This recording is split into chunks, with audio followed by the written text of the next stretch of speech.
Welcome back to another edition of the Rant Booth. We are live here on the Ocean City Boardwalk at All Campus. I'm your host, Brandon Pockris, joined by...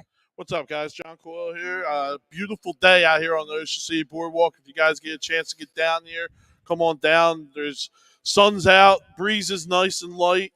It's a beautiful day. You got tons of people out here. You got good sales here at Old Campus.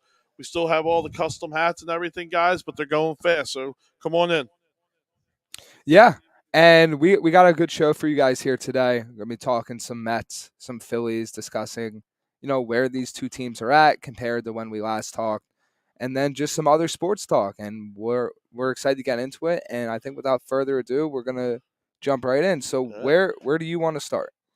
Yeah, I mean, I think we got to go Phillies Mets, right? The changing of the guards looking a little bit where the Phillies are starting to look like they're getting a little bit better, starting to come out of it a little bit, above 500, starting to roll a little bit here. And the Mets just can't get any traction. They just seem to be spinning the tires and they can't find a winning streak. They look good really one day, and then 2 days of really bad play. It's just the Mets are just a team that I just don't understand right now. Well, it's funny because the Mets swept the Phillies in their series, and it's kind of all gone downhill since then. Right. I mean, if you want to look at the past few weeks for the Mets, if we pull up their schedule right here. Right. After that Phillies series where they won 2-0, 4-1, and 4-2. Right. They were swept by the Blue Jays, swept by the Braves in a fashion that was just ugly. Terrible. Ugly. Where the Mets led in every single game. Yep. And then proceeded to lose every single game, including a game where they scored 8 runs off Spencer Strider, scored 10 runs, and gave up 13. Right. They then lost 2 or 3 to Pittsburgh and split with the Yankees. And currently, it's the same concept where they look great in one game, or they're bad in the next, or they're bad in the first and then look good in the next. Correct. How so? Well, they get a good lead against the Yankees in game 1 of that series. Yep. They blow it and end up losing. Game 2, things aren't looking great, but they end up walking off. You're thinking, hey, they're going to take this momentum into the next game. Yeah. They then win 6-1 against the Cardinals, and then they lose. They lose with Kodai Senga on the mound, who's been their best pitcher in the rotation. Yeah, he's been a surprise. He's been really good. But you can't get enough done. The offense can't do enough. It's so consistent that they're inconsistent. Correct. They're great one game. They're terrible the next. They lose 4 straight, and then they win 2. Yeah. It's literally just this middling sense of they can't get out of their own way. They can't find consistent footing. Yeah. And even when guys like Brett Beatty, Brandon Nimmo, Pete Alonso when he's on the field. Yeah. Tommy Pham's having a great year. He's having a good year. Yeah. Even when these guys are producing, it's not at the same time as when you're getting your good outings out of Scherzer or Verlander or Senga too often. And then it's opposite. When you are getting the good outings, you're not getting the same hitting production. And all of this culminates, not even going to look at the division standings. Because if we want to be completely honest, the Mets are not winning the division. No, it's going to be hard for them to win the division now. It's over at this point. I agree. And I picked them to win the division because, as we'll get into, didn't really see this type of regression coming. Maybe a step back from last year, but not to the point where complete inconsistency. They are the 4th worst team, or tied for the 4th worst team in the entire NL. Yeah, I think we both can agree Miami's playing way and above what they really are. Right, I'm expecting them to come back down, even though it looks like Chaz Chisholm is right around the corner for them. But there's a formula. We knew how good their pitching was. That's true. They have some of the best young pitching in all of baseball. Yeah. Look no further than Yuri Perez. Yeah. All they need is decent hitting, and led by Luis Arias, who needs more conversation in the fact that he's chasing 400 this season. What's he? He's at 388 right now. That's crazy. Or 390 or somewhere in that range. Yeah. the fact of the matter is, I don't see the Marlins slowing down considerably to the point where the Mets even potentially catch them, even for this third wild card spot, currently held by the Milwaukee Brewers, or Right. the not Brewers, The San Francisco Giants. Giants, yeah. The Phillies are 1.5 games out. Yep. The Reds are 2.5 out. Pittsburgh's 3.5 out. The Padres are 4 out. The Mets are tied with the Chicago Cubs at 5 games out, and the only teams behind them are the Rockies at 10.5, the Cardinals at 10.5, and the Washington Nationals at 10.5 games. Yeah.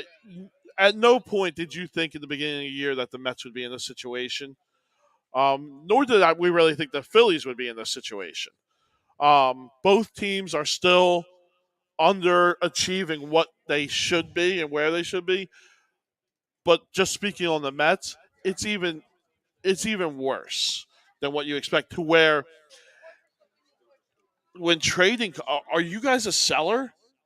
Like, are you guys going to be a seller, or because you're the highest payroll? I don't know what you're selling. So I don't think you can be a seller. You have no pieces to sell. Yes and no.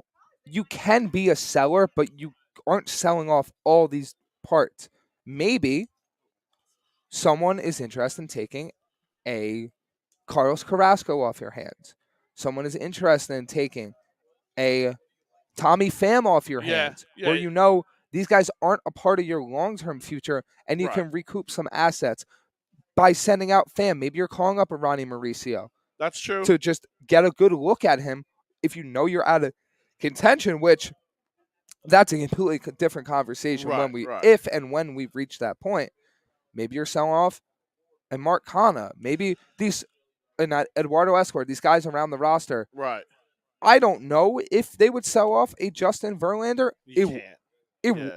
I wouldn't completely rule it out that a team goes, hey, we don't care about the price. We'll take Verlander on for a year. Right. I don't think it's likely, but I wouldn't rule it out. At the end of the day, you look at the Mets' upcoming schedule as well, right? If they lose this series today, which the Mets play at 140 to the Cardinals, they shouldn't. The Cardinals have been one of the worst teams in baseball. The worst team in the National League, I believe. If they lose a series to the worst team in the National League, their upcoming series are the Houston Astros, which, while the Astros aren't at their highest level right now, they're still a great team. They're a great team, yeah. The Phillies, we're going to get to them in a little bit. Yep. Guess what? I would argue this isn't the same Phillies team the Mets played a few weeks ago. It's not even close. You know what? And I don't want to cut you off about the Mets, but to the Phillies, why it's a different team? To me, it's one reason only. Rhys Hoskins is back in the clubhouse. The leader is back, and he's setting a tone in the dugout, in the clubhouse, of calmness. Right? That's what a true leader does, and that's what Rhys Hoskins is. We have all these rumors circulating of getting Paul Goldschmidt, of getting CJ Cron, getting all these other first basemen, which we might need, right? But I don't want anything long term because Rhys Hoskins is my guy. The way that he has come and been a mentor, the way that he has that calming influence to even veterans, just the team in general, that is unreplaceable in my opinion. The Mets, to me, they don't have that. Right? I don't know who that guy. Alonso definitely is not that guy. Right? Lindor does not seem like that guy. They seem like they're more energy guys than they are the leadership of the comic. I would disagree with that. Where I definitely think Lindor is a leader. Definitely think he's a leader. I don't think he's that leader in the terms of, hey guys, we're sliding, but it's okay. Let's just keep the core. I don't think he's that guy. I think he's more of an on the field leader. I mean, I disagree. I think he is more of a keep the calm, but that message can only get you so far. That message can only get you so far when the entire team's underperforming. Right. Remember, baseball is a team sport. Even if you had a Hoskins in a situation where everyone on the Phillies was underachieving, right? That's the performance is going to go further than just having the leadership aspect. But I agree with you. And in the sense of the Phillies, I don't even think it's just the leadership aspect. You're getting great pitching. You're getting You, great starting pitching. Walker has been amazing. Um, Ranger Suarez is starting to come back and get his groove back. Nola has been underwhelming. He hasn't really been the Nola we expected this year. Wheeler hasn't really been the Wheeler we expected. They show greatness because they are great pitchers. They have great stuff. But this year they have been a little bit under. Um, so I'm not even going to go with we have been having great pitching. But it's better. We have great spotty pitching, yes. But it's better, Yeah. and you're getting better production on your lineup. That's where it's at to me, What- is the lineup starting to turn it around. JT's on fire. Bryce is on fire. Stott's still over 300. Like, these guys are all catching fire at the same time.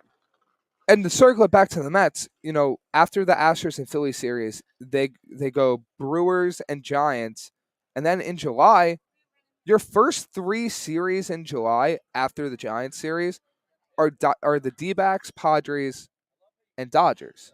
And they're So all solid teams. Yeah. you have a very tough schedule. Yeah. And what it's going to come down to, what the discussion is going to be as we come on here discussing the Mets, discuss how the rest of their season goes. Yeah.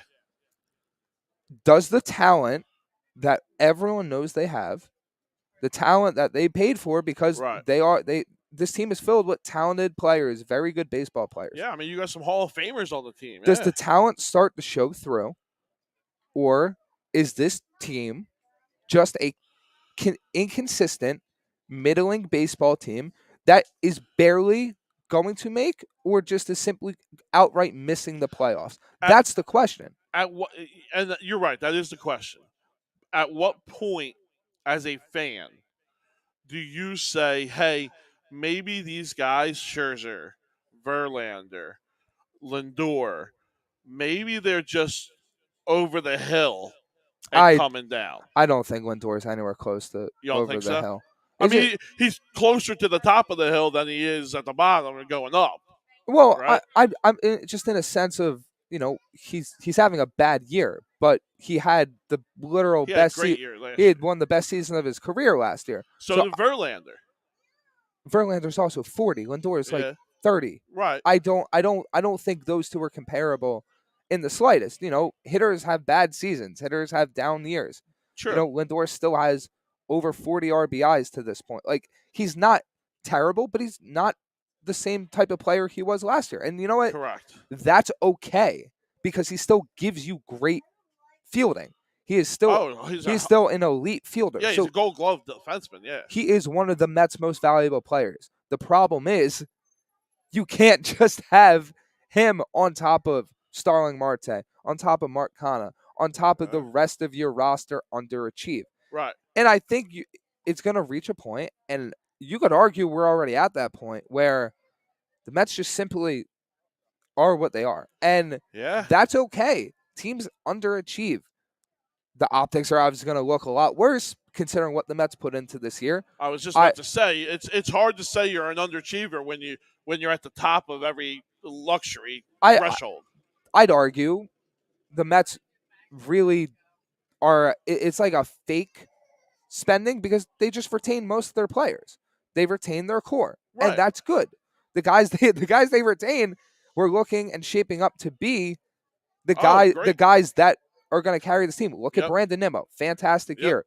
Edwin Diaz, from all accounts, until he got hurt at the World Baseball Classic, looked just as dominant. Yeah, he did. In the Baseball Classic, he was dominant. You could argue the worst signing was Verlander, but that's when they went out and got someone over Jacob deGrom. Even with Verlander's struggles, I'd argue that was the right move because of where deGrom is currently. Again. Yeah. Obviously, 2020 hindsight, but still.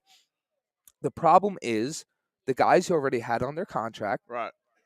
The guys, and I'm not even talking about Lindor here, the guys that you expect that were here already, that you expect to either bounce back or continue their production, maybe not to the same level, but similarly, you're just not getting that. No, you're not getting it consistently 1 through 9 in that lineup. You're not getting it consistently 1 through 5 in the pitching rotation. And you sure as heck ain't getting it in the bullpen. No. Right? But again, like you said, the talent's there, right? Because you see spurts of it. You see them look really, really good, putting up 10 runs, only giving up one every now and then. So you know it's there, right? We all know it's there. They spent the money to make sure it's there. We're now 65, almost 70 games into the season, right? At what point do, as a fan, do you say, okay, we're out of this. Let's look to next year. What can we do to get better for next year? I think we're dangerously close to that. You're getting close to it, right? I mean, like, just from an objective standpoint, you are in the bottom tier of NL teams. Yes. I get it. You're still okay. You're still 5 games out. You're still 5 games out of the wild card. You still have to jump the Phillies, the Reds, the Pirates, the Padres, and the Cubs. That is a lot of teams to jump. And yes, you could get hot. Right. Everyone could just simply turn it on, and the Mets go on a winning 15 of their next 18, and they're right back in the picture. Yeah. I would argue, as a Mets fan, as someone that watches this team and follows this team day in and day out, what signs have they shown that they are going to do that? No, there's none. Not many. None or not many. Right. And that's objectively speaking. Let's run through the issues. Bullpen. Yeah. They have some great bullpen arms, at least this year. Brooks Raley has been great. David Robertson's been great. Yeah. Adam Ottavino of late has been better. Here's the issue. They're overworked. They're run down. Because the starters simply aren't giving length. They aren't doing what they were supposed to do. You're getting the up and down season from Scherzer. You're getting an up and down season from Verlander. Yeah. You're seeing great starts from them, but then they're taking a step back. It's one step forward, one step back. Right. The same with the lineup. You know, Brett Beatty and Francisco Alvarez has shown great signs. Guess what?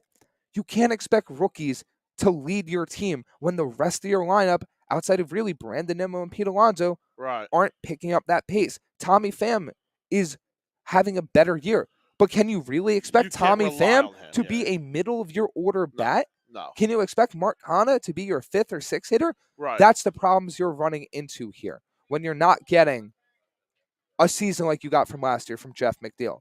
When you're not getting the season that you had last year from Starling Marte. Right. As much as these guys are starting to pick it up, it's just not consistent. It's not consistent enough. And honestly, the nail in the coffin could be this upcoming stretch. Guess what? If you lose this series to the Cardinals, you lose the series to the Astros, you lose the series to the Phillies, guess what? You're conceivably 15 games out maybe of the division and possibly 8 out of the wild card before the All-Star break. And the 8 is like, okay, you can make up 8. But can you make up 8 when you got to jump 6 teams? That's the issue. Yeah.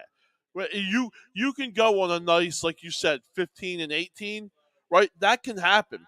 But do you really think all 5 or 6 other teams are going to go 15, 18 the other way? Well, it's not going to happen, right? Well, one or two of those teams are going to stay with you on that pace. Let's look at it, right? Just the teams that the Mets have to jump. Right.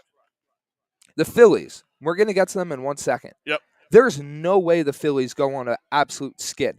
Zero chance. Because in the same sense of the Mets, but I'd argue a little better this year, a lot better, they're too talented to go on that type of skid. I feel like we have real, and I know this is a baseball term, but stoppers, right? You have a starter who is a stopper of a losing streak, right? We have those guys. Right now, it doesn't look like the Mets have that guy, besides maybe Singa, who you can kind of count on. Besides that, the Mets don't have a stopper. And I know for a fact, over 10 games, the Phillies are going to hit and score 7 runs in 2 of them. And I would also argue with the Phillies, and I know this is like, there's not stats to back this up. There's not, the metrics. Right. They did this last year. Correct. They are probably, and this is a team confidence thing. If you play sports, it's one of these unspoken things you can't explain, you can't quantify it. The Phillies, honestly, I think, are better when they're in these types of spots where Yep. they're like, we're in the thick of things. We're gonna have to battle.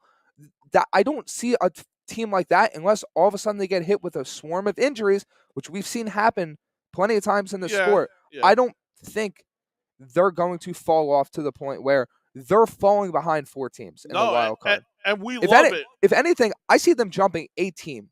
Oh yeah. I don't think I think they're going to chase down maybe I'd argue the I Dodgers think you or could get to the yeah. Dodgers. I'd say the second wild card is not out of the question here. No. The funniest thing that we have here in Philadelphia is the Mets always find a way to do Mets things and collapse at the end of the year, and we always find a way to put it together and go strong into the playoffs at the end of the year.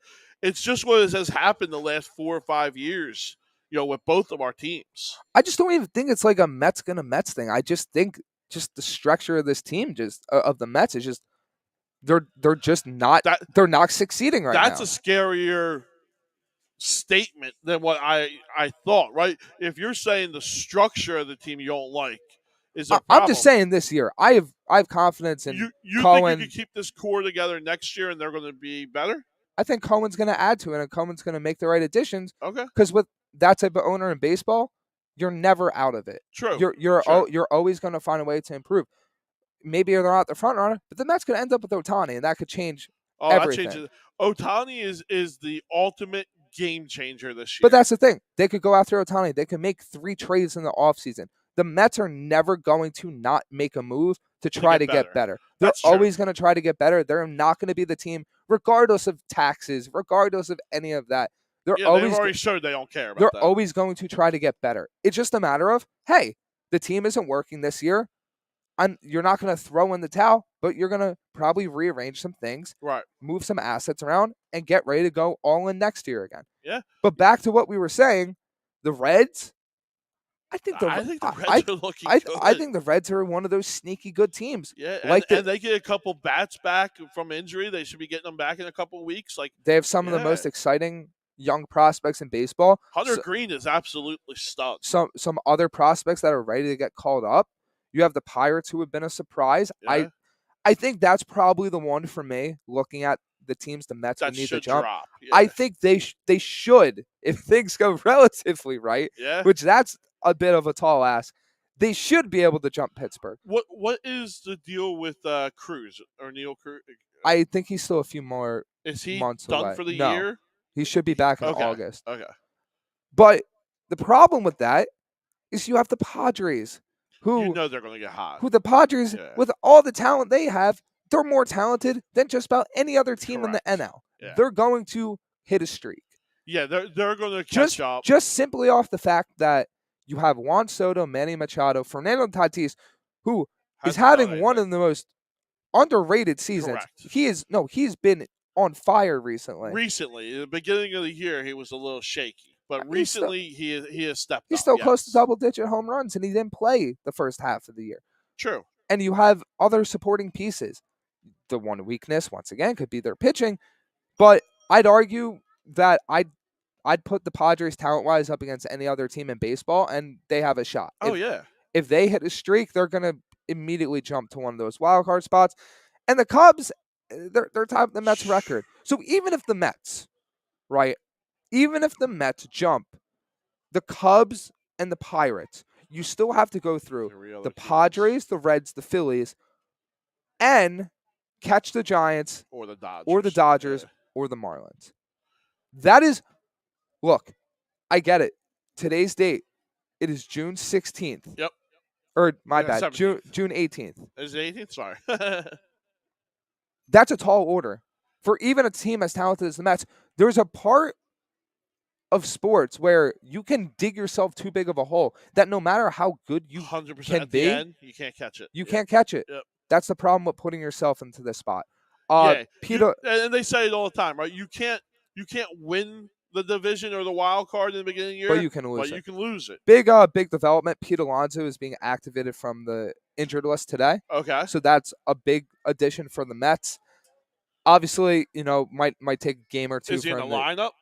I'm assuming if he's getting activated, he's going to be in the lineup. Okay. But, let's see if the Mets can take a series and then move on to the next series. And I honestly, I don't think there's too much more to say about the Mets. It boils down to this: can they play to their talent level? Can they play to what their payroll is, which that's Right. not always a given. We've seen great teams like the Yankees, like the Dodgers in the past. Yeah, sometimes bad contracts are just bad contracts. Not achieve, and you move on once you can. Can their pitching be consistent with their hitting and vice versa? Can you get bullpen to shut down games? If you start getting full games out of every aspect of your team, Right. I feel much better. Right. But let's see it before I believe it. Let's have the Mets win 3 of 4. Let's have the Mets. Let's win 3 series in a row. Let's see that. Right. Right. Let's win 2 out of 3 multiple times in a row. Yeah. Let's not win 2 games and then lose 2, and then win Correct. and then lose. Consistency. One way or the other, they need consistency. Yeah. And before we move on to the Phillies, we're going to get to some of the comments. Let's get some comments, yeah. We got Jake saying the Phillies will be fine and the Mets will be the Mets like always. What's up, Jake? There it is. That's the saying hey, right there, right? The Mets were a playoff team last year. That's the saying. The Mets were in it last year. It's not like they've been terrible for years. What's up, buddy? We got Manster 1 saying, what's up? Ryan saying, yo, yo, yo. What's up, Ryan? We got G saying they need a new voice, a.k.a. manager. I want to get to that point. Are we talking the Mets there, I'm guessing? Yeah. Ryan goes into Aaron Nola has given innings. It's just the one bad inning. Yeah. He's an innings eater, has been for years. Second guesses himself, overthinks when he gets 2 strikes on guys. Doesn't trust his best stuff with 2 strikes. Gives up lots of hits, home runs with 2 strikes. You're 100% correct, and I don't know what that is. And it's not even 2 strikes. A lot of it is 0-2, right? 0-2 counts. He gives up more hits than I've ever seen. It's unbelievable. It was a very similar thing to the past years with Carlos Carrasco, where Carrasco would have the 1 run in the inning, in the first inning, and then he'd be lights out the rest of the game. Yeah, Aaron Nola is an inning eater. He's probably the best in all of baseball, honestly. But he does always have that 1 inning, usually like the 5th or the 6th, where he just gets tattooed, and a lot of it is when he's ahead in the count. Yeah, we got Ryan saying Happy Father's Day to both of you. Thanks, bro. I appreciate it, man. Thank you. I don't have any kids, but thank you. At least I hope. Rob saying Happy Father's Day. Thanks, and Rob. There's always the 3 wild card spots to shoot for. This is what we spoke about. Yep. About how even with those wild card spots, it may be a little difficult for the Mets to catch them. And then I want to bring up the point about the manager, because there's like the pros and cons. Because the pros to it would be, I haven't been a fan of every decision Buck Showalter has made. I haven't been a fan of the lineup decisions. Why is Mark Vientos still on the major league roster when you're playing him once or twice a week? This is how you kill a prospect's confidence. Correct. We saw the same thing with Brett Beatty and Francisco Alvarez. Yeah. You still see signs of it, but they finally got consistent playing time because they forced the Mets' hand. The Mets were adamant on not playing Alvarez every day. They were adamant on sporadically playing Beatty, still not playing him against lefties. And I get it. They're not lighting the world on fire right now like a Corbin Carroll or a Josh Jung. But you got to get a little bit of But you got to let them get their feet underneath them Yeah. so they can build off in year 2, in year 3. Yep. And I think they're going to be very key parts for the Mets going forward, but you don't know for sure until you play them consistently. 100%. Yeah, I mean, you need to get young guys. The biggest thing a coach can do for a young guy is confidence. Exactly. Right? You need to put them in a situation where they can succeed, and then that they feel like they can succeed. That's the biggest thing a coach has to do. The only con with it, and it's a con in the present moment, are you just making a change to make a change? And before you say anything, I'm talking right now. Right. We get to a point where the Mets are 15, 20 games out of first. They're 7, 8, 9 out of the wild card. At that point, I'm just like, everything's on the table. You got to just switch something up, set the tone for next year, basically be like, this isn't acceptable. We have an eye towards next year, but you need to finish this year strong. Right. Or there's going to be sweeping changes. That's where I'm like, hey, the message is stale. It's not working. You got to change it. Because at that point, Are you talking about firing the coach? Yes. Okay. I'm saying you get to 8, 9, 10 games of the wild card. Right. That's where I'm like, yeah, the season's cooked. We're making a change. Can we maybe make a run with our talent? Light a fire underneath the team? Sure. But Be at tough at that that range, point, I'm just like, we're setting the tone for next year. Right. We're making a change. We're evaluating different things. Maybe we'll bring up a prospect or 3. Maybe we're going to trade a few guys at the deadline to open some spots. Because for a team like the Mets, you're never going to rebuild. You're only going to retool. Correct. We've seen 100%. this. Let's talk about teams we've seen this in the past. Philly and New York. Yeah. You've seen this with the Eagles. Yep. The Eagles, when they haven't been in contention, they never have rebuilt. They've retooled. They restructure, they retool. Yep. Howie Roseman is phenomenal probably the best at this. Yeah. Where he's not tearing everything down, but he's getting rid of what I would call dead weight, in a sense, getting rid of contracts that don't work, adding assets. And guess what? The Eagles did that, and now they're probably the most talented roster, the second most talented roster in all of football. Yeah. And they've been for a couple of years now. You saw this with a team in New York, like the Knicks, where, yes, they tanked, but they retooled a lot of things. Right. They still signed guys. They still went after things. Yeah, they went out and got superstars. Yeah. You saw this. You've seen this with the Mets. You've seen this with the Yankees. You've seen this with the Sixers. The Dodgers. Yeah. The Dodgers. Yeah. The big market teams, rarely, there are a few occasions where they tear it down to the studs. Boston and Chicago, the Cubs did a couple years ago. Boston looks like they're kind of doing it now. You tear it down to the studs, and you rebuild. Yep. But it's rare that you do that. If the Mets reach the point that, let's be real, is not a distinct impossibility, it's very possible, then I think that's where you're just like, gonna be heading. Showalter, thank you for your time here. It's not working anymore. We're moving on. Yeah, I can see Buck Showalter being given the can around the All-Star break, maybe a little bit afterwards. It also goes to the point, right? If the Mets are so far out of it that no one's showing up to the stadium, that everyone's just booing when they are playing, it's just a bad look. It is a bad look. Because there's always the optics conversation. I'm not a fan of that playing a role into sports all the time. But there's always a point where the optics are like, hey, we got to do something. Correct. Yeah, 100%. And just to speak on the younger guys, like you were saying, they're not getting a lot of playing time, right? Beatty's is that how you say it, right? Well, he's not getting a lot of playing time against lefties. Is it better for him to just go down, get that consistent playing time against lefties, righties? It doesn't matter. The consistent playing time. What's that? I didn't see it. Mark Vanta's option to AAA. That's not a bad thing, I think. Let him play. If you're not going to use him, if you're going to consistently play Dan Vogelbach, Mark Hanna, Tommy Pham, everyone over him, let the kid play. Correct. You're only hurting his growth. Correct. That was my pet peeve, because I wanted Vientos up. He was raking in AAA. Yeah. If you're not going to let the kid play consistently, why even have him up? Correct. If you're going to use him as a pinch hitter, it makes no sense. Absolutely no sense to derail a kid who's having a great year down where he's at.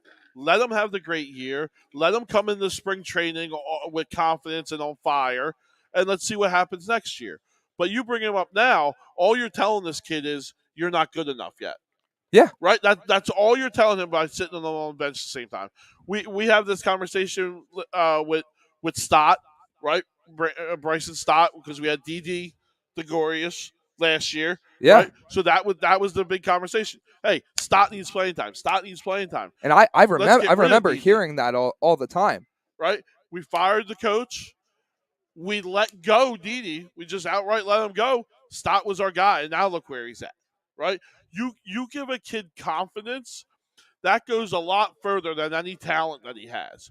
Because everyone in Major League Baseball has talent. Everyone can produce and has produced in the past. What they need is the confidence that they can consistently do it year after year after year. And look at Stott this year. Correct. Look at Stott this year. You give that kid a little bit of confidence, he's going to win a batting title in his career. He'll win a Silver Slugger batting title at least. Yeah, and it's like, Yeah, okay. Stott didn't have a great year last year, but you started playing him consistently down the stretch, and now he's one of your better And he hitters this was year. one of the best ones in the playoffs. Yes. So even now, like, hey, I could do it at the highest level coming into this year. He already has that confidence. That from now on, the rest of his career, he will never lose confidence. He might go a stretch where he's struggling, but he'll always know I can produce at this level. Where the Mets aren't giving Beatty and Alvarez that opportunity, that chance to be able to say that. Yeah, and like to the point I just brought up, right? Matthew Liberatore, who he was been one of my favorite pitching prospects, hasn't been the stud yet, Correct. but he's still pretty good. He's on the mound today. Okay. Eduardo Escobar is playing third base instead of Brett Beatty. All right. So it's back to that point. Yeah. Yeah, you're playing him against all these righties, but you're not playing him against lefties.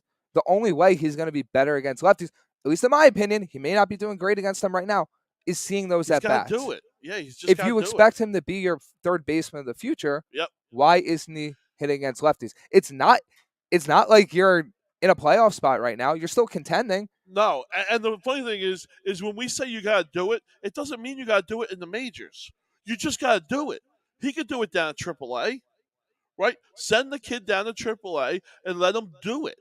That's the main word, is just do it. Yeah, exactly. Do you want to transition to full Phillies, or do you think we've covered? Yeah, I just want to touch a little bit on the Phillies, and I don't know if you're big into the MLB draft, but the draft is right around the corner. Yes. Right? I believe it's this week? Next I think week? it's in July. I know it's right around the corner. Do you put any hype in the MLB draft? Do you watch it? Like every other draft, we're all into it, right? Yeah. The MLB draft, no one really hears about it. Do you put any value into that? I put value into it, but you have to understand that the MLB draft is a lot different in a lot of cases than the other sports. Yeah. Number one, there's no draft pick trading, which I completely disagree with. Feel like that definitely needs to be implemented. That would add a very fun element to trade deadlines. Where you're at is where you're at. And would allow teams that maybe don't value the draft as much to utilize different assets to. I think there is a negative to that, though. Or if you added the draft trading, it's because there's so many rounds. You would probably have to condense the draft again. Right, yeah. You probably have so many rounds. You would probably have to condense the draft again if you want to implement trading, which I don't necessarily agree with, because I feel like the way they've eliminated minor league teams hasn't been right to a lot of cities and a lot of different things like that. They changed so much. That's a whole different conversation. Right. It's also the fact that the way the MLB draft works, there's slot money, and there's overslot and underslot, and there's only a certain amount of pool. Overseas money, right? Well, that's not even draft wise. They can still use that, right? To on draft day, right? They can save some and transfer it. Yeah, and then there's only a certain amount of money you can use, and that's why you see picks that you would never expect. Of the number one pick to be, but that's so a team can draft a overslot guy with their second or third. Correct. There's just a lot of different stuff that goes on, and a lot of times it's teams picking players based on either a specific skill they like or trying to project. There's also the fact that this is really the only sport outside of sometimes NHL where you can draft high schoolers, where you're drafting kids that are 18, sometimes 17 years old. And that's so different because a lot of the high early drafted picks you're not seeing for 3 years. I was just about to say that's the other part of Major League Baseball draft is even the number one overall pick. There's a shot he never makes it. Or if he does, you're talking 4 years, 5 years down the line, right? No other sport has that. There's no other sport where you go into the draft and say, all right, this first rounder has to be a home run for me. Yeah. It doesn't. Because you have a first rounder. Because unless you're spending millions and millions and millions of dollars to the point where you're exceeding the luxury cap tax, you're still having a first round pick, but it's later. It's dropping. Every team is guaranteed to have a first round pick every single year. So the risk, it's still there, but it's not to the level of an NFL draft where you're missing on you're a first-round pick. Right. It's not to the level of the NBA draft when you're missing on that type of pick. And I never really thought about it until kind of right now. Does that make the GM job in baseball the hardest or the easiest? The hardest. The hard. I think so too. Because it's different. You have to, more than any other sport, understand what your organizational philosophy is. Right. Projecting. How is he going to fit with the teaching and the philosophy? Are you trying to change a guy's swing? Are you trying to get more spin rate on certain pitches? Are you trying to teach him another pitch because you feel like that's going to take him further and allow him to be? There's so much more advanced statistics. Just right off the cup, right? Is the guy that I take, is he here in 3 years or is he here in 5 years? Right. Right. That just being able to determine that is hard enough. On top of the injury risk, on top of character, like it's all the same stuff you need in the other sports. Right. But it's projected over a longer period of time. It's how is he going to fit as a player with what we have, not just now. It's crazy, but 4 years down the line. It's very different. Take for last year, right? The Orioles selecting Jackson Holliday. Yeah. Holliday is shaping up to be one of the best prospects in all of baseball. Correct. Here's the thing, though. Orioles have a pretty damn good shortstop prospect in Gunnar Henderson already. They moved him to third. But he's playing phenomenally. 100%. You know, look at the Mets drafting Kevin Parada. Right. You have Alvarez. That's the difference with the baseball draft too. Other sports, like for example, the Eagles were never going to select another quarterback with the 10th overall pick in the draft. But never. Baseball, you can select a catcher, even though you have an all-star catcher. Exactly. Yeah. You don't need to really worry about positional value and what you have that position already, unless you're in a situation where you have a young superstar that's going to be there for a decade. Correct. Then you stay away from that position a little bit. Yeah. But you can still draft it later in the draft. Right. Because maybe you change him to first base. Maybe you use him in a trade package down the line. And it's also funny because it's one of the only sports also where you got to have a decent minor league team because you still need to make revenue, right? You still got to pay these people. You still got to make money. It's still a business when it's all said and done, right? So you still got to make money with your minor league team. And to project getting a guy, even though you may not think he makes it to the majors for a long time. The best example Philadelphia has is Ryan Howard, right? Ryan Howard probably, if he came up when he was 21, 22 years old, like a guy is a Hall of Famer. But him coming up at 26, 27, because we had Jim Thome, who is a Hall of Famer, right? He just didn't have a spot. You get that so much more in baseball than you will anywhere else. Look at why Mark Vientos probably wasn't called up earlier. Mets have a fantastic first baseman, Pete Alonso, and Vientos doesn't really play anywhere besides DH and first base. Yeah. I mean, you look at it with some of the other Phillies guys, some of the other prospects they could have called up. Why weren't they called up? It's not because they're not producing. It's because there's not a spot where they can play consistently. There's not consistent playing time availability. Yep. And also, to the point, the thing that makes the MLB in a general so hard, not just for general managers, not just for players, but in an overall sense, nothing is ever guaranteed. No. Nothing. No. You can be the most talented player in the world. You can be just this incredible talent. You are not guaranteed to make the majors. Right. You are not guaranteed to be successful in the majors because of injury, off field, simply not adjusting to the pro game. Correct. Getting there and professionals, even if you have a little bit of success, figuring you out. I feel like there's all the factors like you have in other sports. Right. But you have to go through the longest minor leagues, the longest time to reach the majors in any other sport. And there's so many factors that can happen along the way that nothing's ever guaranteed. And I'll end this on this statement. And I know we all say it all the time, and you fail 7 out of 10 times in baseball, and you're a Hall of Famer. That is true. let's take it the opposite way. If we did that in football, what happens if a quarterback had a 300 pass or 30% passing, right? Yeah, that's horrible. 30% That's passing. horrible, You're talking one of the worst quarterbacks, not just in the league, right? like ever. Let's say a goalie, if he has a 30% save percentage, Right. that you can't. That's video game. Like you can't. That's impossible. Goalies are at like 98% sometimes. Sometimes 99. Right, right. So, and then in basketball, your shooting percentage, right? 3 pointers is somewhere around what, 35, 37, around there.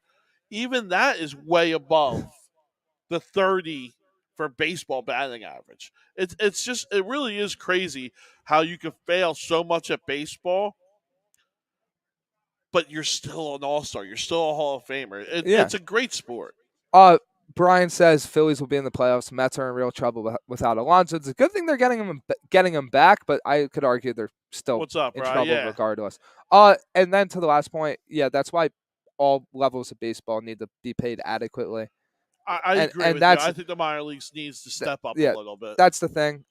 For a sport that has the least amount of guarantees, the least amount of anything, I'm not saying you need to pay minor leaguers $10 million No. because that's over the top. Yeah. You need to make sure they have a livable wage, which for most of them they don't. 25, 30,000 is just not going to cut it. And also give them benefits. So, and we see this a lot of organizations, not the top flight ones, but a lot of the middling to lower tier. Right.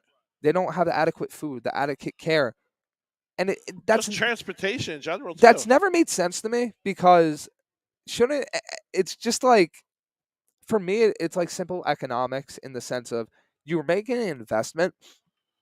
Shouldn't you, and we could go on a complete different tangent about owners, which actually, if you want to stick on the baseball point for a little bit, if you as an owner are not willing to invest into your organization, your structure, to make sure your investment that you're making, because let's face it, draft picks are an investment. Yep. Why are you in it?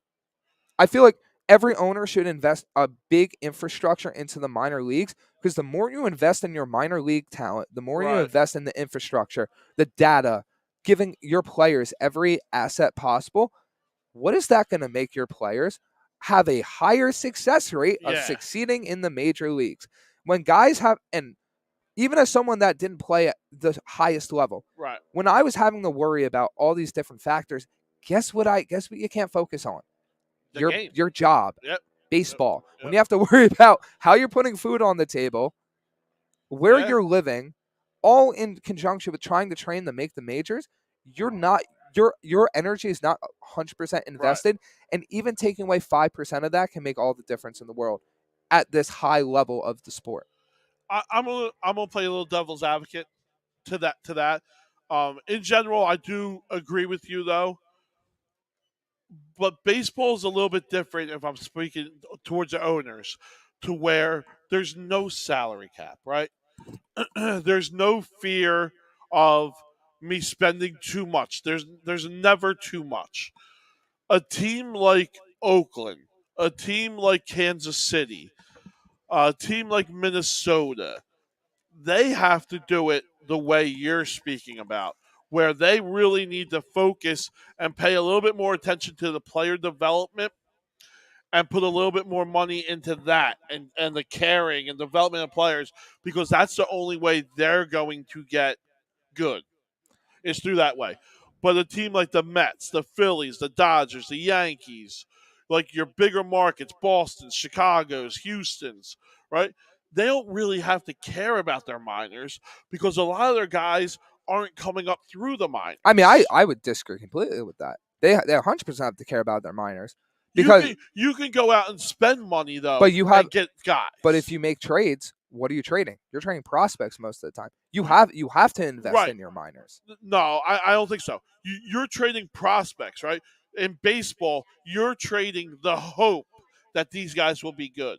You're not trading that they are good. But that's why you invest them more. You build up these prospects where they may not be guaranteed, but you're ensuring that teams value them more, and therefore you're able to execute trades. We've seen this time and time again with these big market teams.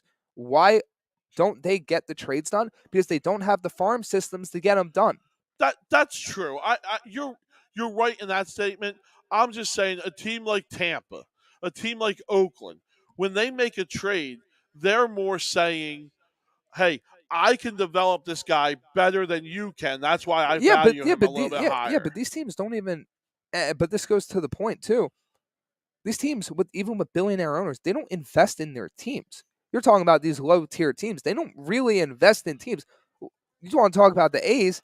This is guy that's trying to relocate a team in general, Correct. and that's because he's not getting public funding for a stadium. Right. He's an owner. If you're an owner, if you own a team, you should be able to fund that. Let me ask you this. All right, it's the owner's not changing, right? They're just changing locations. Okay. The owner should change. when they go to Vegas, when they go to Vegas, their salary cap, whatever that owner wants to spend, it's not going to go up to the Yankee standards, right? It's going to be lower. It might be. Vegas is a smaller market than Oakland. I'm not going to say that because the Vegas market, the Knights and other things like that have really taken off. So I'm not going to say that yet. No, I'm just saying in terms of like an actual TV market, Oakland is a bigger market than Vegas. You might be right because of the population of the area, right? I'm just talking about in general the following that a team can get. The owner's pockets ain't going to change because he moves locations, right? He's not going to go out and be able to spend bigger money on free agents. They're still going to have to do their style of developing players and putting more value into the minor leagues than the Phillies or Yankees ever have to do. But I'd argue they're not even doing that in general. Who? The A's. Of course they are. When they have good years, that's how. When's the last time they had a good year? I mean, it's been a while now, but exactly.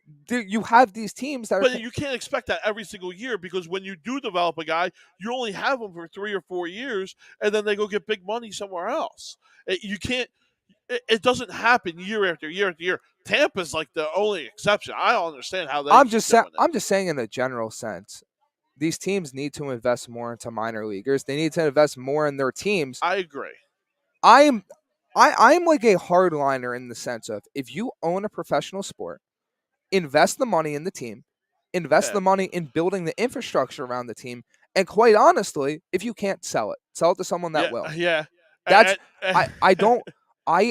my biggest thing that I despise in all professional sports is the owners that use the teams as just a means to line their own pockets. And I get it. I get it. It's a business. You have to make money. Yep. But if you aren't invested in improving the team, right, your own investment, that let's face it, if the team wins, you're going to make more money. If you don't care about that, sell it to someone that will.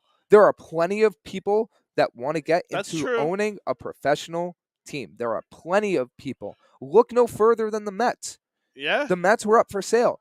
I would argue at the time that when the Wilpons were selling it, the Mets were not exactly the golden goose of organizations. In fact, I'd argue that their image had been stained completely by 100%. The Wilpons. Guess what? Still went for billions of dollars. Now they have probably one of the best owners in professional sports. It was the biggest sale in sports franchise history, right? Yes. But now you have an owner that cares. And I'm sure there's an owner that would care significantly about keeping the A's in Oakland. Yeah. I'm sure there's an owner that would invest way more money into the Royals or a team like the Twins or a team like Miami. Yeah. There are plenty of people out there. The problem is a lot of these owners aren't willing to go that mile, let alone the extra mile. I hear you. I don't blame the owners as much as I blame that's just the structure of Major League Baseball, right? Because you're going to have guys like Cohen who just have bigger pockets than the Miami's owner and the A's owner, right? They just have bigger pockets. You shouldn't a guy shouldn't have to sell the team because he just doesn't have deep pockets. I'm sure the A's owner wants to win. I'm sure he does, right? Does he? 100%. Listen, if you're at that level, you want to win. Does it? Yeah. Look at the way he built the roster these past few years. He's built it the same way he's always built it, right? He breaks it down completely and rebuilds it. Look at the way Miami won their World Series back in the early If you were or the saying that, late '90s, early 2000s, right? They bought their teams and then they sold them the next year. They literally went from winning the World Series to being the worst team in baseball because of what they did. They bought Bobby Bonilla and Gary Sheffield, and then the next year they sold them. I don't think the A's have signed a free agent over $5 million in the past 2 seasons. No, they haven't. If you Yeah. think they have been trying to win these past few years, you are crazy. You're crazy. I'm sorry. There's I don't think they have been. But that's what I'm saying. Yeah. They on purpose just tear it down to the studs, but they're not even making the effort to try to win. It's not like they tore it down and now they're like, oh, we're gonna build back up. They're not even trying to build back up. They have borderline one of the worst rosters I've seen from a professional team in years. Yeah. So that's what I'm saying. I'm saying you just need owners that care. Right. And I feel like in baseball specifically, more than any other sport, more than the NFL, more than the NBA, you have owners that just do not care. And it hurts the sport because teams are fine with being middling to just outright terrible year after year after year. Why do you think you have the same teams that compete for the playoffs every single season? See, I think we're going to disagree on that. Why we have the same teams that compete every single year is because they have the biggest payrolls. That's it. But that's the thing. Teams can invest more into their payrolls. These owners are just choosing not to. It goes hand in hand. Yeah. The teams that are consistently around, the teams that care. The teams that have owners that care. The Phillies owner cares. The Mets owner cares. The Dodgers owners care. Right. The A's don't care. The Guardians, look how many players the Guardians should have kept that they let walk. Yeah. Francisco Lindor should have been a Guardian for life. Yeah. You could argue Shane Bieber's going to be gone. Yeah. Oh, he will be. Jose Ramirez, I'm convinced the only reason they kept him around is because the fan base would have revolted if they traded him. Well, they also got a pretty good deal with him. He signed a pretty friendly deal, too. To sign a long term. I'd argue if he wanted more money and the Guardians traded him, the whole organization, the fan base would have revolted. Yeah. Look at the Cubs. Cubs are more of that borderline, but that owner hasn't really spent up until this year. No, for that market, that they've underachieved on their spending. Yeah. Boston's another There's one. Owners that care. I mean, I'd argue the Yankees to a point haven't spent. Right. These owners they're not all committed to winning. And I just hate seeing that when you see owners in the NFL, owners in the NBA, league salary caps. Every owner, it seems like, is trying to win by using creative methods to do so. Yeah, I think it speaks a little bit more to the point that we were making earlier, as it's a little bit harder in baseball because of all the other aspects of it, and the main one is the salary cap, right? The no salary cap. If there was no salary cap in football, it would never work. It would never work, right? You would have a couple teams. Dallas Cowboys would own every good player. They would own every good player. Yeah. Right? New York would own every good player. Every other team would suck. They would suck. But on the flip side, a salary cap in baseball would never work. I'm vehemently against a baseball salary cap. I'm not. I think it's a good structure. I think it's been proven in other sports to be able to have a lot more turnover. You just don't see the turnover in baseball that you do every other sport. I disagree. I think a better option for baseball is a salary floor. I think that's a better option. I mean, that's fine. I'm okay with that. There's still parity within baseball with no salary cap, but bring it to a salary floor. Yeah, put the salary floor at every team's payroll has to be X. Yep. And guess what that does? Every team now has to spend money. They have a chance, correct. And guess what? If every team has to spend money, the owners that don't want to spend money, they're going to get out. That's true. I'm okay with that. And it's going to make the sport that much better. That would change the turnover rate if you did put a floor to it. So I would be okay with that. Because now the Mets, the Yankees, the Phillies aren't signing every free agent. You're not seeing every free agent every offseason going to the same team. Now maybe you have a Tampa Bay Rays that's going out and getting a big-time name. Correct. Maybe you have a Cleveland Guardians that's going out getting a big-time name. At least one guy, yeah. It increases the parity. Yeah. And increases the excitement around these fan bases where they now, instead of being like, we're never going to sign a guy, it's, oh my goodness, we just signed this guy. Right. Let's go. It now, guess what? Your revenue increases. People want to go see this player, Your that season player. ticket Your season sales go tickets up. Yep. increase, Yep. and everybody benefits. Yep. Yeah, that's actually I never really thought of it, but I like that. I wish that was a rule. I do like that. Everyone benefits. But I think that's enough baseball Baseball? talk for the Yeah. day. Where do you want to jump to next? I think there's some football stuff that we can get There's into. some football stuff that we could dive into a little bit. Yeah, I mean, we got the OTAs and everything that we could get into. I mean, I wouldn't even necessarily say OTAs. They've been over for a little bit. Training camp's coming up soon. Training camp's around the corner. You got some. I think we spoke about it on one of the last shows we did. Cardinals. There's a report that came out that rookie quarterback, excuse me, Clayton Tune, is in line to potentially start. I saw that. Once again, like I said on a previous episode, Cardinals, whatever their win total is, either go with the under or just go even. I think it's 3. Yeah. If I'm not mistaken, I think it's 3. 3. I think it's around 3.5. And I like the under more than I like the over. The Clayton Tune is not someone anyone would call an NFL ready arm day one. I think he'd be a potential good spot starter to just middling starter down the road. Yeah. But that's down the road. And coming in as a rookie too. Yeah. That's just on a really bad roster. Let's just face the facts here. If you think the Cardinals are doing anything but tanking for one of the best quarterbacks in next year's class, yep, you're crazy. Yep. This is the first time I can really say in the NFL, this is real tanking. This is real tanking. This is borderline trust the process Sixers. Correct. In the NFL. Correct. Which I never thought I'd say. No. And yes, you could. Yes, you're gonna have guys being like, "Oh, we're not tanking." You're gonna have the coach saying, "We're not tanking." Actions speak louder than words. Right.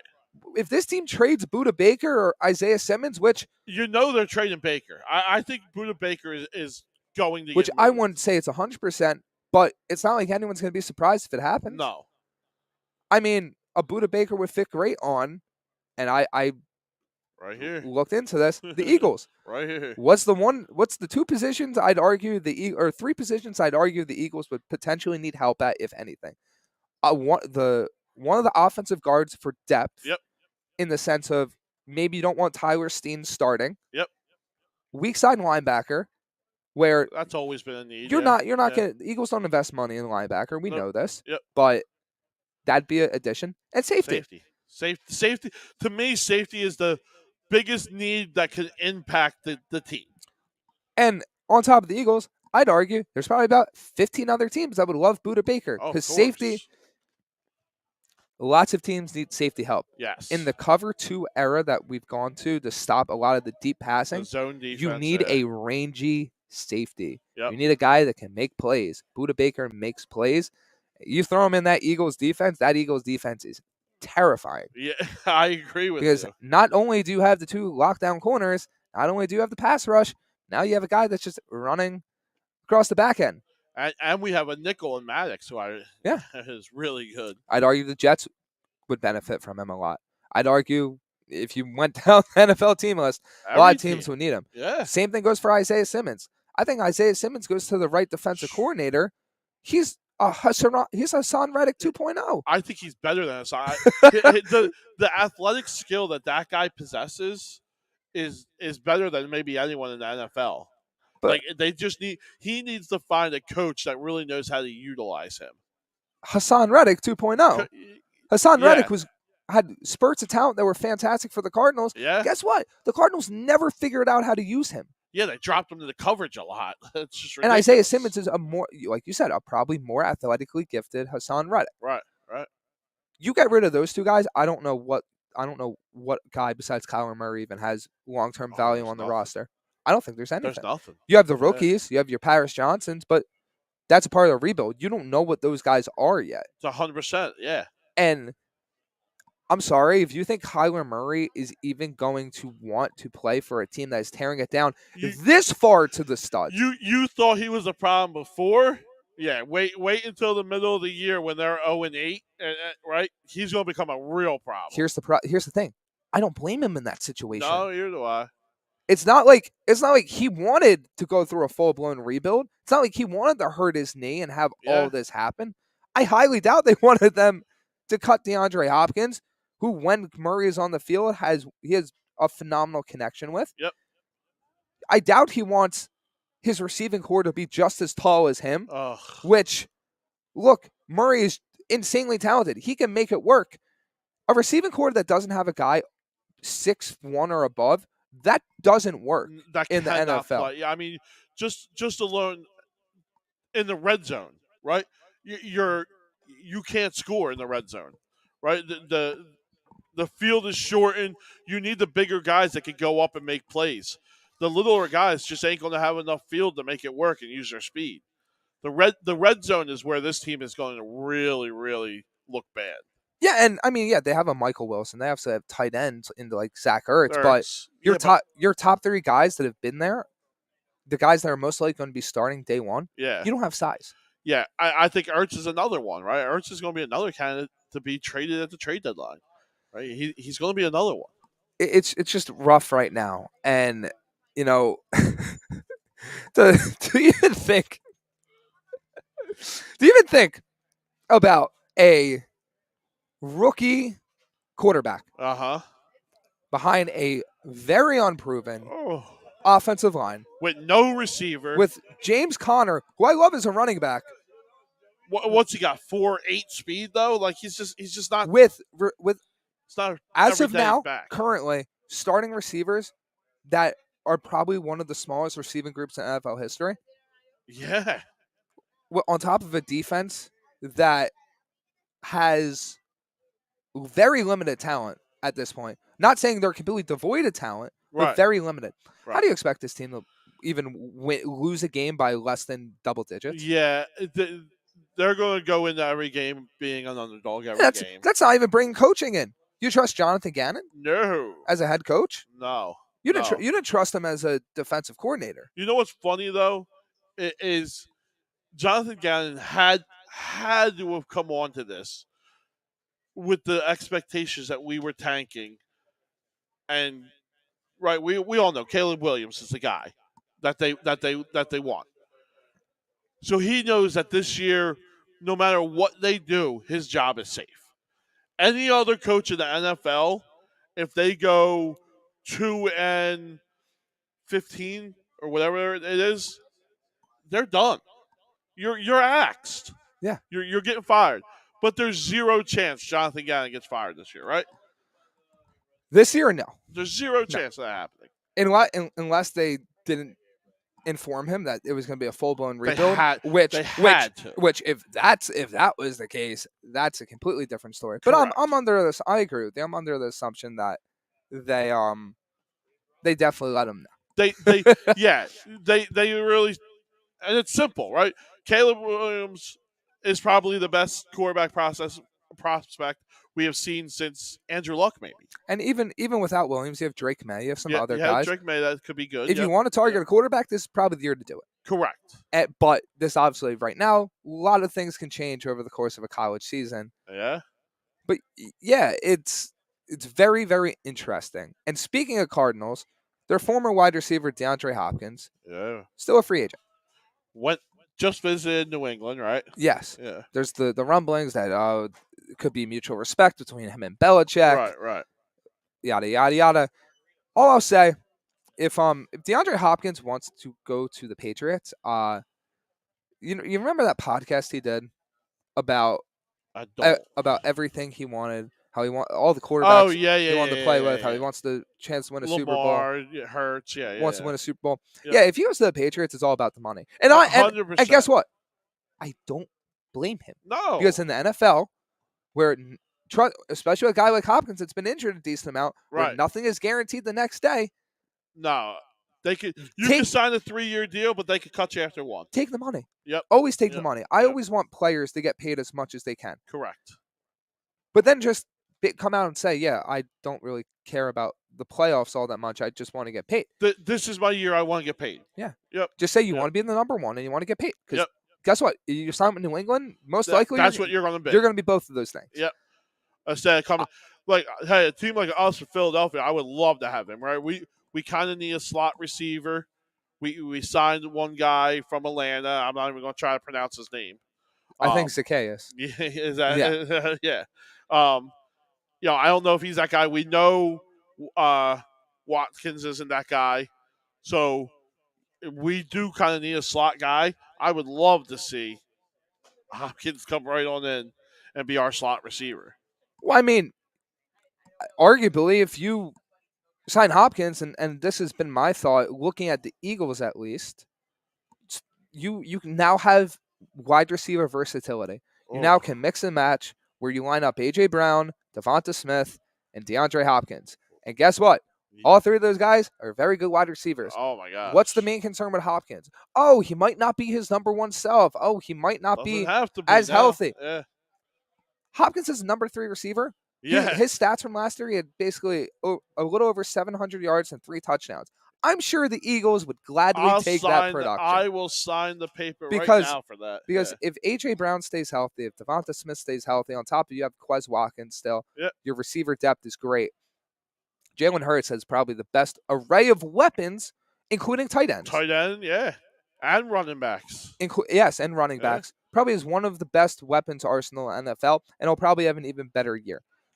I agree. The thing is Hopkins willing to take the discount to come to Philly?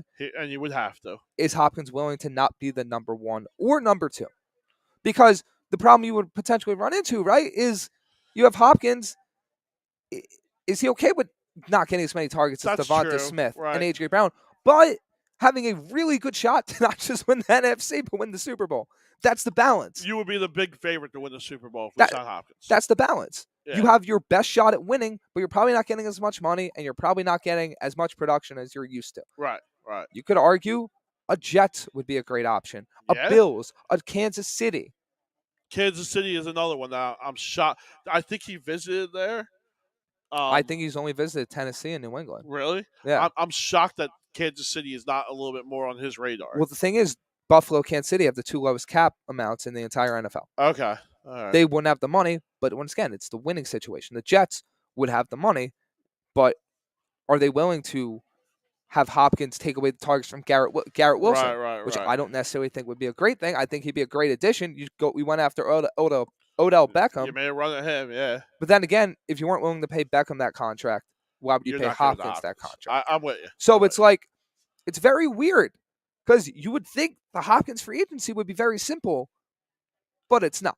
It's not as hot as you thought it would be for a Hall of Fame receiver. Yeah. Also makes you wonder, how confident is the NFL in Hopkins? Do they think the MCL tear and the hamstring issues and the other injury issues are catching up to him? You've already seen it, right? The market on him has come down, so the confidence level's not as high as it probably should be just for the namesake that he carries. Exactly. And speaking of namesake that he carries, another big free agent, Dalvin Cook. Yeah. Now, the thing with Dalvin Cook is you could argue it's very similar to the Hopkins free agency where a lot of name value. Oh, yeah. I'd argue still bring value to an offense. Well, and the production he's done in the past has to hold a lot of weight. Yeah. But you'd argue maybe the injuries are catching up to him. Didn't have a very good year when you look at the metrics last season in terms of yards per carry, a lot of different advanced statistics we could go into. Right. I personally think he'd be a great addition. Now, the teams that he's been linked to, Jets and Dolphins. Jets and Dolphins are the two. Yep. Jets, I understand I'd rather pursue a Hopkins over a Dalvin Cook. Right. But the understanding part that I would basically when it comes to Cook, he's basically your Breece Hall insurance. That's what I was just about to say. Does that them going after him, does that put a little bit of fear into you that maybe Bryce Hall is not 100%? No, in the sense of I think he'll be playing week 1. But you add Dalvin Cook. Now you have Breece Hall whenever he comes back fully healthy. Yep. Sure. Dalvin Cook, Zonovan Knight, and Izzy Abdulkader I think is great. Yeah, that's gonna carry you until Breece Hall is 100%. Yeah. I don't know. Don't you have Carter too?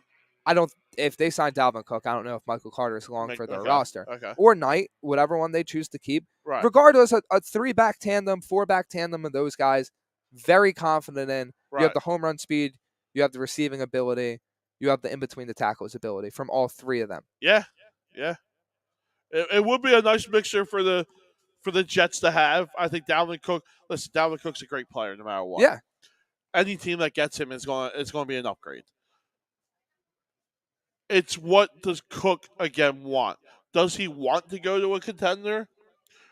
Or is he looking at this like it sounds like he's looking at this where, hey, this is my chance to make the big money because I'm not getting any younger.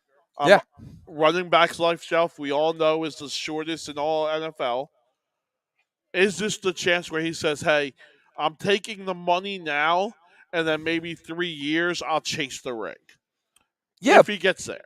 Is he in the NFL at that point? Does his body hold up? That's what I mean. If he even gets there. It's the balance act. And like I said with Hopkins, I always will encourage and be supportive of NFL players getting as much money as possible. Always. The people that complain, oh, why is this guy going after the money?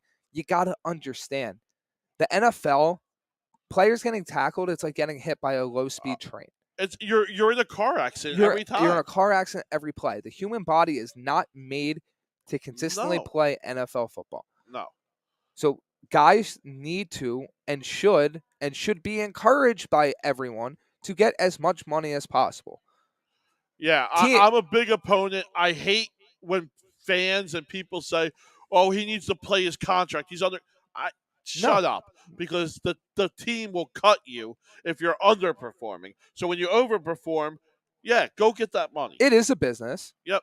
Teams will look at the value proposition and all this different stuff. That end of the day, guys need to get their money. Yes. And it's going to be very interesting with both Hopkins and Cook, where they end up, what they receive, and the type of role they have. Right. So before we move on from NFL stuff, 2 predictions, the players we just mentioned. Okay. Where does Cook go? Where does Hopkins go? Not going to ask you contract values because right. to try to accurately predict contracts is a very dangerous game to play. But if you were to ballpark it, what would you think it would be? So I think Cook is going to be the easier one. Okay. I think Cook, when it's all said and done, is going to end up in Miami. I think he is from Miami. Yeah, he's from Miami. It's a good fit. They do have a chance at being a contender if Tua stays healthy, right? And I do think that he's not going to get the money he wants, but he is going to get money. He is going to get a little bit of money from Miami. All right. Hopkins, I think, is a little bit trickier. We all know it's going to be a 1-year deal. Because it's a matter of how long it plays out. Correct. Right? Does Hopkins wait until training camp? Till training, or even after training camp, to where a team like Philly, a team like the Jets, a team like Buffalo or Kansas City has a need with an injury? If a guy goes down, right, now that need goes up. A team like Philly, a team like Kansas City, they'll find money for you now. Because it's a function. Like you need it to function in your offense. They have a championship roster that now got dinged by an injury. They have to fill it. Well, there's only one guy really out in the wide receiver market that could keep you at that contendership that's available. And if 2 teams, and that's Hopkins. And if 2 teams have that happen, you go from a 1-year probably to maybe getting a 2 or 3. 1-year $15 million to maybe like a 2-year 20 with or a 2-year 25 with like a player option. Correct. Or a team option. Right. So that's why I think the Hopkins one's going to be a little bit trickier, because I think he's going to hold out. And I never want to say this or wish this on players, but he's going to hold out hoping someone gets hurt and be able to fill that need. Yeah. For me, I agree with you on Dalvin Cook. I think I'm not sure with how the Jets are going to be viewed and how they're going to be used, because this happens all the time in negotiations. Yeah. A team that isn't really in the running gets floated in order to boost up the offer of another team. As a Jets, are you giving Cook a 3-year deal? No. Yeah, No. that's why I don't I think don't he think goes there. I I don't think Miami does. I don't think Miami gives them a 3-year deal. I think he gets at least a two-year with an option, maybe. They remember they have Jeff Wilson. Okay, They have Devon Achane, who they just they just drafted, drafted him. and I'm pretty sure they still have who's the third guy they had? Maybe I don't know. Yeah, I think they would Well, be more willing to give him a multi-year deal than the Jets aren't. yeah, There's no way they are. I don't think the Jets are giving Dalvin Cook a multi-year No, deal. Regardless of who the Dolphins have, I still think he ends up in Miami on a one year, probably $9 million deal. 7, yeah, something Yeah, like that. something like Yeah, that. Maybe yeah. incentives boost to like 15. Yep, yep. DeAndre Hopkins, I think when it's all said and done, and I could be wrong, I don't think it's New England. No, Now, if it is, we went over why that would be the case. it's straight money grab. I think Yeah. he ends up in Kansas City or Buffalo. I'm going to go with Kansas City for now. That could change. Remember, we're still early Yeah, in the offseason still. Well, late, but however you want to phrase it. We're still in June. yeah. I think one of these teams finds money to bring them in, and they're like, this is the move that puts our offense over the top. Right. I think he fits better in Buffalo, but I think Kansas City would be willing to do more to restructure and rearrange because I'm not. Oh, 100%. They've done it before, and I'm also not sure how much maneuverability Buffalo currently has. Buffalo probably doesn't have as much as Patrick Mahomes does, right? Patrick Mahomes has a lot of ways that they can restructure that Right. deal because he's a couple of years into it. And then the Jets, the Eagles. I think the only way those two teams get involved is kind of what you said. If they see an absolute need, like maybe something changes with how they evaluate their roster, Yeah, or an injury happens, it's the only way I see them getting involved. yeah. And I think there's a lot of teams that could be in that mix, right? Yeah.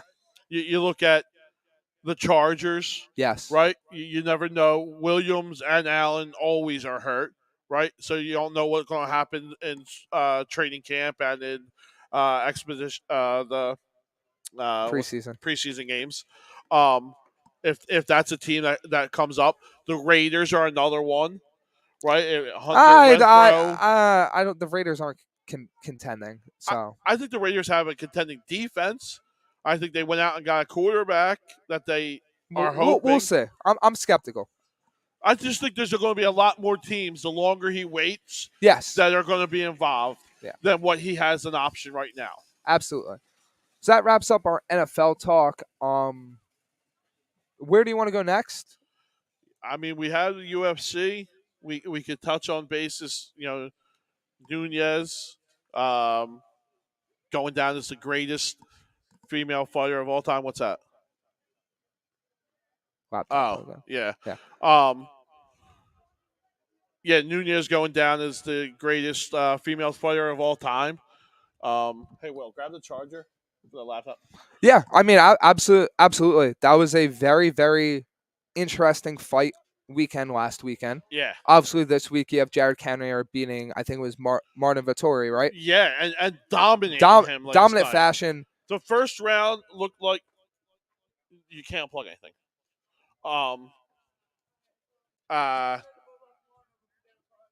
The first round looked like it went to Vittori, but then after that, it was just a white wall, and it wasn't even the wrestling like everyone thought. It was just striking. It was straight stand up. Yeah, he was hitting him with some powerful straight rights. Yeah, and then in terms of the other fights, before we dive into what we saw last week, before we dive into what we saw last week, what did you think of the other fights last night? So there wasn't that many big names No. on the card, right? The undercard fight, and I don't know why I'm blanking on their names, but that was a great fight. Oh my gosh! But if you're blanking, I think the biggest story though from last night was some of the ref calls Correct. were very skeptical and very off. There was a call where as I was watching a little bit, there was a tap that wasn't a tap, and it caused a no contest. There was a groin strike. Groin strike that that probably should have been a point taking.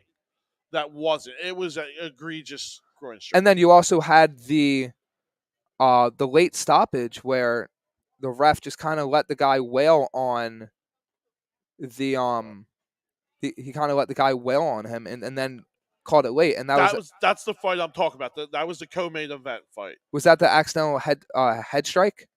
I think we're talking about a different fight. I think it was. So he was on the ground and it was a knee to the chest. Okay. It never hit his head. It was a knee to the chest. Yeah. Yeah. I don't think it was an illegal strike at all. Okay. That people were complaining about. But back to last week, Nunes.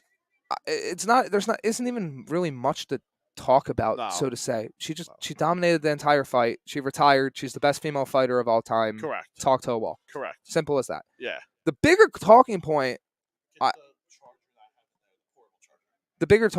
pretty sure, is Charles Oliveira. Yes. Absolute dominance. In the bag, Will. Winning in a fashion that I didn't expect him to win in. No. Where he lands the head strike, lands the other strike, gets him to the ground, and then ground and pounds his way to victory in the first round. Right. What do you call it? Very convincing. Dariush didn't even get out of the first round.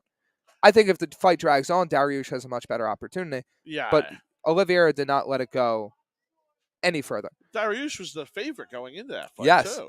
And I think this sets up a rematch between Islam Makhachev and Charles. Yeah.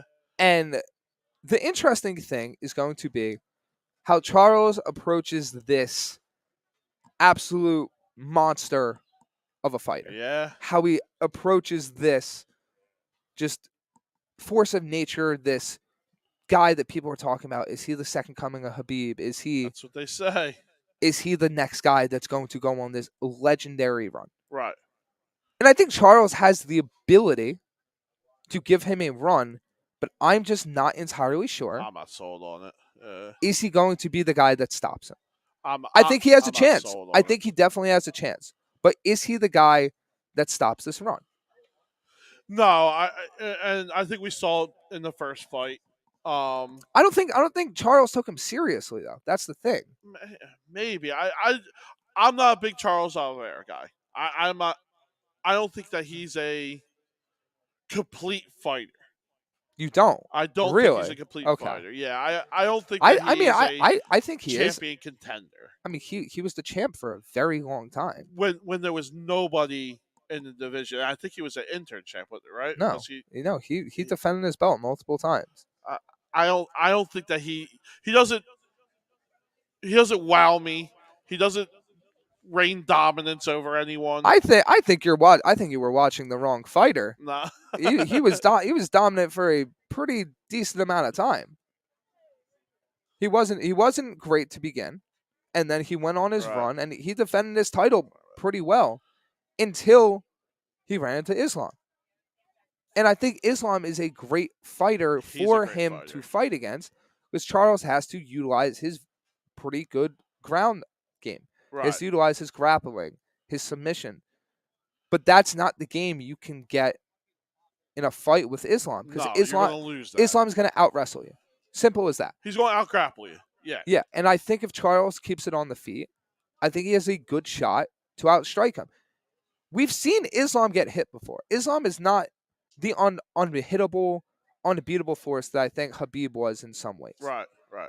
I think Charles would have a very good fight on his hands if he was able to, keep him on his feet. Right. I'm in agreement with you. I just wanted to see Robert Whittaker. That was the one that I wanted to see more than Whittaker against oh my God, who's the champion? Islam. Yeah, that's who I want to see. I don't think that'd be a good fight. I think it'd be a better matchup than what we're going to see. I highly disagree.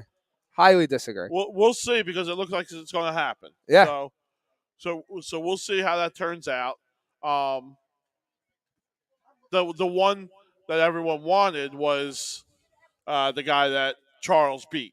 He was the guy. Dariush. Yeah, he was. Dariush would have been a very, very good fight for Islam as well. And it would have been really good for the UFC. That's the one they wanted to promote. That's the fight that they really wanted. Charles winning that fight really threw a wrinkle into what I think the plans was for Dana White and the UFC. Fair enough.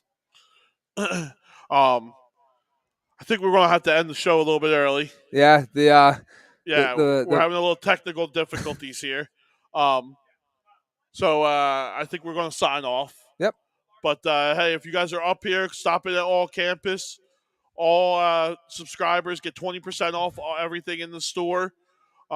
Just go to A2D and subscribe and become a member. 20% off all your custom hats. 20% off all your new 4th of July hats just came in. Father's Day hats that every team's wearing today, guys. We have them all in stock. Come on in and stop by. Yeah, it's been another great episode. So for myself and John here, thank you guys for joining, and we will catch you guys next time. Appreciate it, guys. Take care.